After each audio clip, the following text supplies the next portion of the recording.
bir joyda bir izdihomda o'tiribmiz. Bir yoshroq yigit kelib, "Qor aka, bir duo qilsangiz." Otam Rossiyada yuribdilar ko'p yildan beri. Eson-omon kesildilar deb duo so'rab qo'yaylik. Keyin so'radi. Haligi yigitchani otasi Rossiyada, qancha vaqtdan beri Rossiyada shunaqa duo so'rab turibdi farzandingiz. O'sha farzandi 6 oylik chaqaloqligida ketgan, hozir kelgan. O'sha bola 8 yoshda yo 9 yoshlar atrofida. Endi nima demoqchimiz? Rossiya davlatida yurgan yigitlarimiz shuni bilishni xohlaymizki, bu o'zimizning vatanimizda otasi, onasi, farzandlari, ayoli kutib turibdi-da.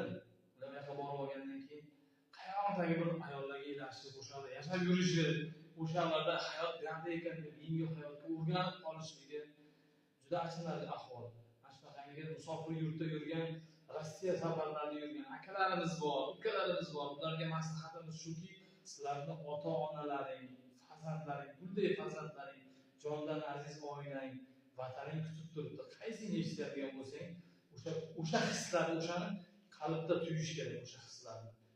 O'sha vatanda sizlarni kutib turgan insonlar bor. U yoqda sizni hayotingiz u yoqda emas. Xo'p, ishlash kerak. O'zini oila uchun harakat qiling. Lekin faqat bu yoqdagi farzandlar mamlakatga ahvolga tushib qolmaslik kerak.